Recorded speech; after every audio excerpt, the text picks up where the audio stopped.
Hi guys, welcome to my channel. So today, if you don't know me, let me just introduce myself. So if you guys don't know me, my name is Ashley. I am a mother of a 3-year-old. She's about to be 4 in January. And I have a fiance. Yes, he's so lucky to have me. And I want to say that if you guys like lifestyle, motherhood, and just DIYs, stick around.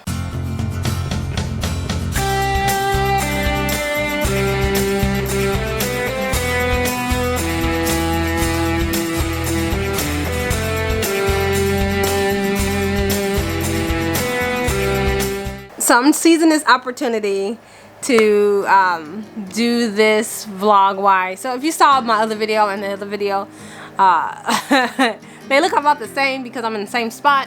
I'm wearing the same shirt. I'm just seizing this opportunity to, oh, I got something in my eye. Seize this opportunity while Chris is getting Amelia from Grandma's house to do some recording. Cause it feels like it's been so long since I did one of these sit-down videos, you know, and actually been able to talk to you guys. And so excuse my awkwardness, because the last time I actually sat down in front of a video was I don't even know when. It's been a long time. But I have some news for you guys. I am pregnant. I found out that I was pregnant in September, and I want to go over some of my symptoms that I had. And of my first trimester. Right now I am 14 weeks, so I am into my second trimester now, so I do have a little bit more energy to talk and sit down and tell you guys all this stuff, but I do want to tell you guys and share. So if you see me looking down, I have all my little notes on my phone here. So I found out that I was pregnant. Sometimes I just take the test, you know, just because I'm like, oh, let's see, you know. For some reason I find them fun, but I took the test. This time it felt different. It kind of felt like the same with Amelia. I was feeling a little funky or a little weird, you know, a little different, not like my normal self. So I was only 1 day late of my menstrual cycle, period. And I took the test and it was clear as day positive. I didn't record the actual test or like the process. I wish I did, but I didn't. I didn't record that part, but I was surprised at how pregnant it said I was. I was like, you are definitely pregnant. I'll leave a picture up right here. And then my first reaction wasn't full of yes, joy, oh my gosh, I can't believe it. I know some women are like super excited and like happy for their pregnancy, and that's great, that's good, and that's normal too. But some women's like, dang it, and that's normal too. I was more in the dang it side because things weren't the way I wanted it to be in my apartment, in my life situation, and well, my job is going good, but in my like apartment and getting everything orderly and having everything feels like a home, and that is not in order. So I was like, oh, it's not good timing. Even though I want to let you guys know I am an older woman. It may not look it because I look so youthful and like a little baby, you know. But I am 36 years old, so I'll be considered geriatric pregnancy. That's such a terrible. Can't they just say a very youthful pregnancy? That's how I'll say it. So when I found out, it was kind of like, when I found out about Amelia, I was more surprised. Like, oh my gosh, it's my first. I can't believe it, you know. Chris had a different reaction. One day he'll tell that story, who knows when. But this time around, he was excited. He gave me a hug, gave me kisses, and all that jazz. And I'm like, oh, yay.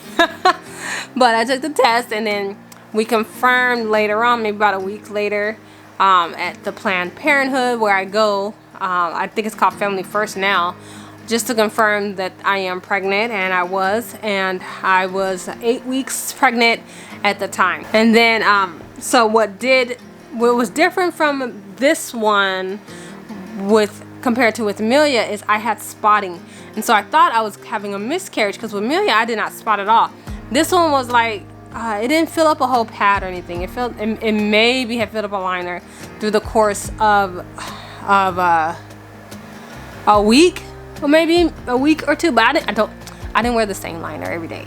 I'm just saying in a whole scope of things, it maybe did it with the week. And that is, they said that's normal, it's common, it's called like implantation bleeding, and every pregnancy different. So this one I had spotting, so I did go to the emergency room.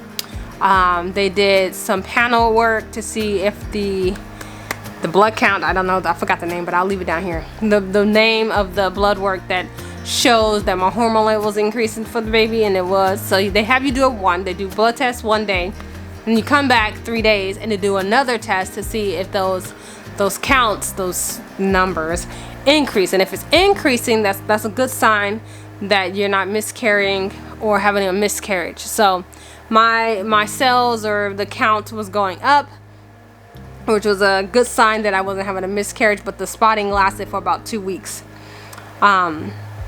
which was concerning. I was always in the hospital and it was stressful. It was a very stressful time, even though I was like apprehensive to the whole pregnancy. No one wants to go through a miscarriage, you know.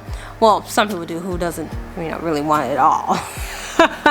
But that wasn't my case. I didn't want to have that, you know, I didn't want to have a miscarriage. So I was in the hospital and I had to take some days off, and then I finally ended up telling my job, okay, I had to take some days off, and I finally ended up, sorry about the focus, I finally ended up telling my job, because I'm still new at my job at this point, because I started in July, and in September I found I was pregnant, and that's when I had a whole bunch of hospital visits and I missed about a week of work. And I wanted to tell them why I was missing so much work, and not just because, oh, Ashley's flaky, you know, like it's because I'm still in my probation period. So I want to let them know. I did have a whole bunch of very strong smell aversions. It made me super nauseous, especially like fish, or like when everybody cook at lunchtime at work. All those mixture of smells make me feel, you know, just gross. There's nothing in the house that made me feel that way, like disgusted or gross. Maybe the smell of steak cooking, that was nasty, and the taste of steak, that was my aversion. I couldn't eat that, but I could still eat like hamburgers and fries, just like I did with Amelia, and I still have the craving of fruit. My whole first trimester was mostly cantaloupe and strawberries, just like it was with Amelia. The only difference was towards the end of my first trimester, I was craving salt with lemons, and that really helped my nausea. I never threw up the first trimester. The only thing I did have was maybe like a little burp, and then it kind of like, you swallow it back down. And so that's the only thing that really happened, but nothing that like came out of my body. So I did have just very strong nausea, which was more than it was with Amelia. With Amelia, I had strong nausea. I had a one time of very bad vomiting, and I had a lot of sweats. Right now I'm still having kind of like night sweats, but not as much as it was with Amelia. With Amelia, it was almost practically every night. So yes, back to the spotting. I do want to say I spotted from week 6. That's when I found I was pregnant. I was 6 weeks. See, I got my notes. I should look at it. So I spotted at 6 weeks, and it went through week 8. So it was a couple of weeks that it started spotting. Not sure. I did have they did a STD check just when I did my my proving that I was pregnancy thing, the confirmation pregnancy. I did an STD check. That's what they usually do, just check for STDs, anything like that, gonorrhea or whatever. So I did the test, and that could have caused the spotting because, you know, the little swabby. And at that point, your cervix is a little bit more engorged and swollen because of the more blood that's coming because of the pregnancy, which could have caused the spotting. So just in case that it does happen to you, that could be why. But also see your doctor, because I'm not a doctor and I'm not giving you any advice like that. But if you do have anything like that, that could be the cause of it, and you just want to get double checked anyway. When I did go to the hospital, they were measuring me a week ahead. So I was 6 weeks when I went to the hospital, according to contraception date. But when I got to the hospital, they measured me at 7 weeks, just the fetus itself. At 7 weeks, I felt like I was bloating a lot. I had a lot of bloating and a lot of having to go to the bathroom. Those symptoms came way faster, and I felt like I looked way bigger than it actually was, but it was mostly bloating and having gas and all that. Then they had me, just because I was spotting so much, they wanted me to go check to see the baby, and they did an sorry, they did a ultrasound, and they have you drink like 32 ounces of water, 2 bottles of water basically, because I think there's like 16 bottles or 16 ounces. So they have you drink 16 ounces or 32 ounces of water for your ultrasound, so you can have a full bladder. And then they want this because the baby's so small, they need a full bladder to actually see an ultrasound because of the spotting. And so that was the worst. Like holding the water, holding your pee in is like torture. Like I literally thought I was gonna pee on myself, guys. Like I was walking to the office and to the room from my car, you know, and I was like, I can't make it, I can't. And I was like doing a little waddle with my legs all closed together. It was so difficult. And then so I told the doctor or the receptionist that I was like, I can't hold it, I can't. She's like, okay, go to the bathroom and let out 5 seconds apiece. So count 5 seconds and then stop. You know how hard it is to just stop midstream? 5 seconds? So no, I peed most of it out. But then as I was sitting there waiting some more, I drank another like 10 ounces of water, and that was enough to fill my bladder again. And I guess because I'm so thin, it just kind of went through, and it was enough water for them to see the ultrasound, as well as to get all the measurements and the pictures and anything like that, because they want to see if I had if the uterine wall or the placenta, I think it's placenta or something, detached. Because sometimes if the detached from the wall and reattached, like part of it on the sac, then you can have some bleeding, and then it just heals back up. So they want to see if I had a abrasion, I think that was called. So that was at 7 weeks that they did that, the ultrasound. My snacks that I had that helped, that I was actually craving, was salditos. I think I'm saying it right, salditos. They're like salty plums. I'll leave a little picture right here. They're salty plums. They're dried little plums, like little raisins, but they're dry, packed full of salt. So whenever I got nauseous, I would eat that, or hard candy like Lifesavers, or what's the other one? Jolly Ranchers. So it's like Lifesaver, Jolly Ranchers, or salditos, that one that's really bad.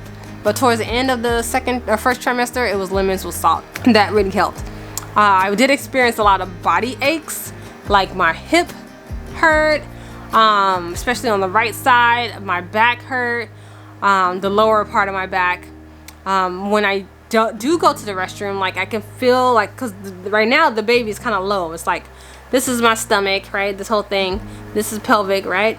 So the baby's sitting like down here. So when I do pee, this part tightens up, and that feels so uncomfortable, and it's like hurting, and not hurt like a pain, but hurt like an uncomfort feeling. And that happens every time. So when I talked to the doctor, she was just like, oh, your body's doing some new things, because now this is your second baby, and the baby is sitting on your bladder, so that's why you feel it contracting a little bit. It's not contracting just the muscle because it's on the bladder.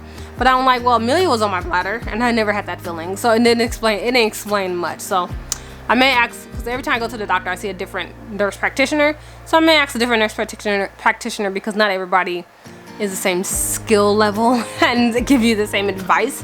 So if you're not sure if that was like, that sounds sketchy, I'm not 100% sure that's correct, just ask somebody else. So I was extremely tired. Like the difference between this pregnancy and last pregnancy is, the first pregnancy I had no kids, right? So I was tired and I can go sleep. I'm tired, I could take a nap. I'm tired, I could just relax. Didn't have to hear, mommy make me this, mommy make me that. So, but now I have to like help her go to bed or go potty, and I work now. I work full time. Like back then I was still interning. I had more leniency, like I could just leave early, and if I'm tired, my internship supervisor was very understanding and let me go early. I'm like, oh, you're tired, go home. You know, this counts for today. And I was like, oh, thanks so much, because it was exhausting. But this, I wake up at like 6:30 and get dressed, get Amelia dressed, take her to TK, at the time it was preschool, take her to preschool TK, and then I go to work from 8 to 5, and then I drive to go get her, and by the time I get home it's like 5:45, 6 o'clock, and then we have to start, like, then I have to prep dinner and all that stuff. So I was so tired, and she she's like a little night owl. I'm trying to get her on a good schedule because she is 3 and going on 4, but she's not a teenager, you know? So I'm trying to get her on a better schedule than going to bed at 10 o'clock and 11 because I am exhausted. And then at the end of the day, I don't want to just like put her to bed and then go to sleep. Like, where's my me time? So I stay up until like 12, 1, and I want to get like 5 to 6 hours of sleep. Compared to my first child, I was getting 8 hours, 10 hours. I was like getting enough sleep to feel better and more energized, but now I'm just getting less and less sleep, so we have to figure out that schedule. Even today at 14 weeks, I'm still talking about it and not, you know, like I haven't got to figure it out yet. But just like the first pregnancy, I am experiencing some TMI. I didn't get the constipation part. I got the opposite of constipation. The opposite constipation. That lasted for a while. It lasted for like from 6 weeks up until 9 weeks maybe. I just wrote down that I had it. I didn't write down how long I had it for. They said it was completely normal. Your body's getting changes in the hormones. So that I experienced. I realized that certain things I couldn't eat anymore that would contribute to it more. I don't remember what it was. Because I stopped eating it because I was like, maybe this is what is causing the problems. It wasn't like it was, it was popcorn with hot sauce. That was my craving too. Popcorn with hot sauce, and I think it was the spiciness of the hot sauce that made that happen. So if you find yourself like, oh my gosh, if this happens to you, oh my gosh, I can't go, but you find out a little bit of hot sauce or a little bit of hot Cheetos or a little bit something spicy to help you go and you constipated, do it, and then you be regular and you just be cleared out and you be good. So yeah.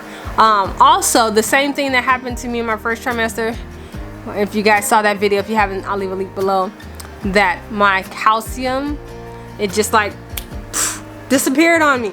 So I had to get like, because you do have your mouth carry more bacteria because your hormones change and you're more saliva producing and all this stuff cause more cavities. And I'm like, my goodness. And that's a whole nother story with the bad dental place.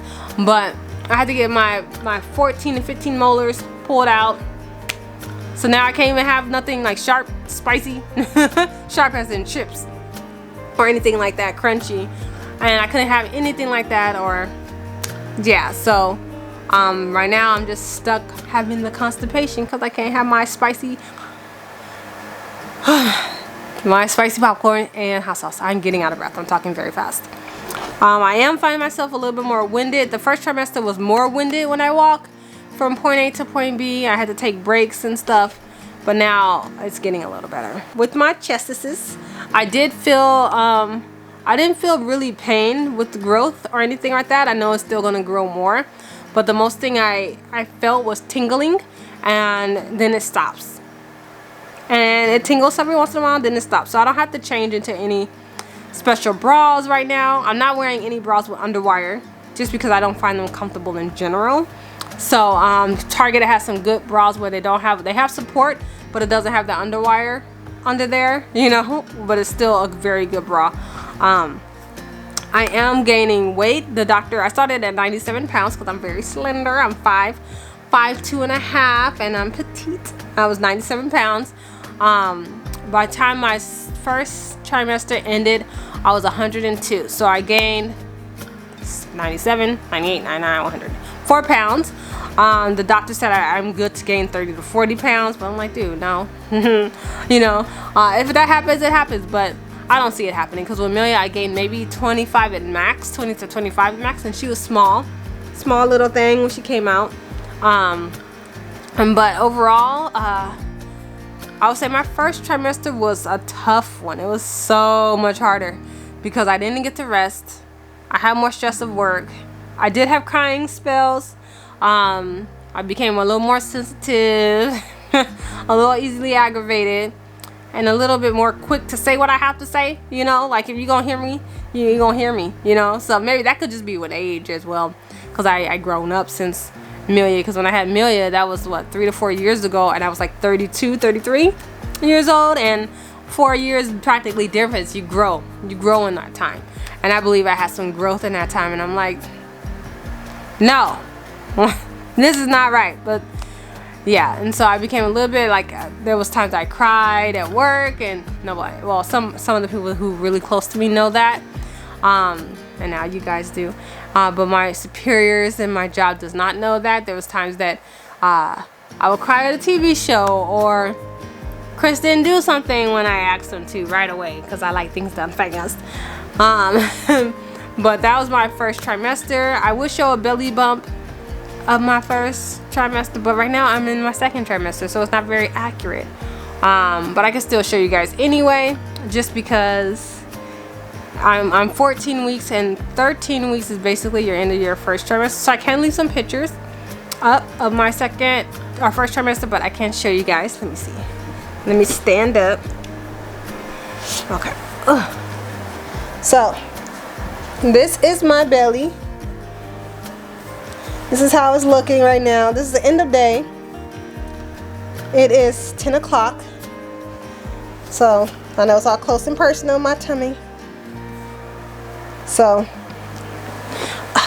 that's my belly. I am gonna do another, like right now, I'm not having any pain, and maybe that's why I'm having more tightness and everything, because I did have a C-section with Amelia.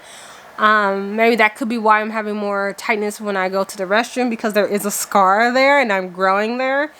Because I'm growing there. So maybe that's why. And I will do an update video on, I'll keep that included in my videos, like C-section scarred, because if you guys didn't know, I did have a keloid there. And if that does return with my second baby, so I'll leave that. I'll update you guys too if that starts to swell again, or how that pain is doing, if I'm still doing massages with that. And I will do an update video on the keloid process of getting the injections and everything like that. So that's coming soon as well. So with that, guys, woo! With that, guys, I want to say thank you for watching. If you sticked around this whole time, God bless you and your family and your dogs and your cats and your pets. So thank you guys for watching this whole video if you did. With that, guys, I want to say thank you for watching. Don't forget to comment, rate, and subscribe. And I'll talk to you guys later. I'm just waiting for Amelia to walk through that door. It's kind of late. Like, see? Look it. I told you, got to get her to bed. Chris is still... Chris not here yet. He's coming home with Amelia. And it's almost 10 o'clock. So she's going to bed. She's going back to bed at 10 o'clock late. So, like I said, we got to work out that schedule, y'all. It's coming. So with that, guys, I want to say thank you. And I'll talk to you guys later. Bye.